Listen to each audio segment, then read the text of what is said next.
Soda crackers are also called saltines, originally a brand name that over time became a generic term.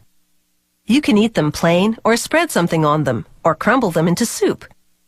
Doctors even recommend eating soda crackers when you're nauseous because they're dry and easy to digest.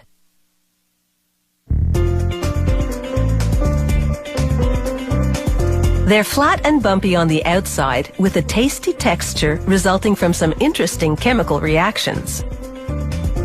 Workers first dump ice into a trough to prevent the dough from overheating during fermentation. The first ingredient is a specific amount of finished dough to kickstart the fermentation of this new batch. To that, they add water, wheat flour, yeast, and enzymes to help the fermentation. A mixer blends the ingredients for about 5 minutes. They let the dough sit for 16 hours while the enzymes break down the starch in the wheat into simple sugars. The yeast then reacts with those sugars, producing carbon dioxide gas, which makes the dough rise. They adjust the fermented dough's pH level with sodium bicarbonate to produce the right flavor, color, and shelf life. Then for additional flavoring, some salt, malted barley flour, and vegetable oil.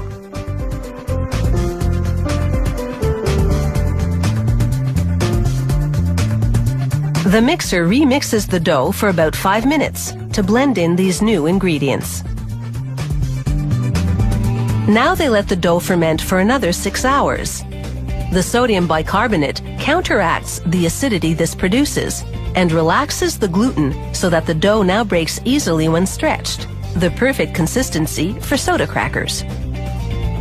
A machine then extrudes the mass of dough into a sheet that's 5 centimeters thick and folds the sheet over itself 3 times. This folding creates the light and flaky layers inside the cracker. The dough sheet then goes through a series of rollers that reduce it to its final thickness, about 1 millimeter. A revolving die cuts the cracker shapes, perforations and all. The little pins puncture the dough and push it firmly onto the conveyor belt. This keeps the dough from deforming when moisture and gases escape during the baking process.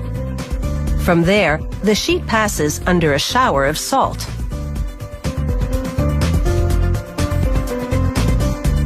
The sheet now takes a 3-minute trip through a long oven with different temperature zones. Gas flames bake the dough from both above and below. The heat transforms the sodium bicarbonate in the dough into carbon dioxide gas, which then breaks through and escapes.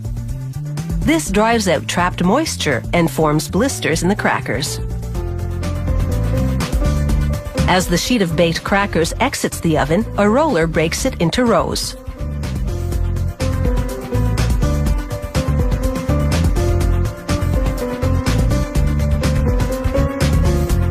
The rows then run from one conveyor belt to the next, stacking like roof shingles.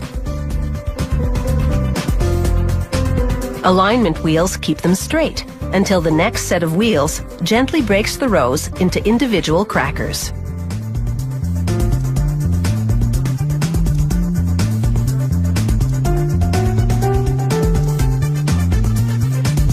Each row makes its way through a series of gates that guide it onto a track that leads to the packaging equipment.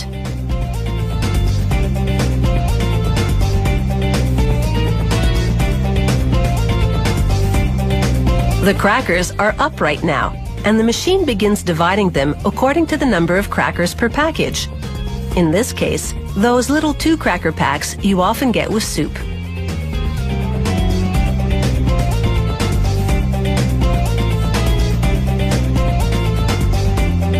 The cracker pairs enter the wrapping machine, which sandwiches them between a sheet of printed plastic film. A wheel then simultaneously seals and cuts the wrapper between each pair. This all happens at an astonishing rate of 525 packages per minute. And that's the way the cracker crumbles.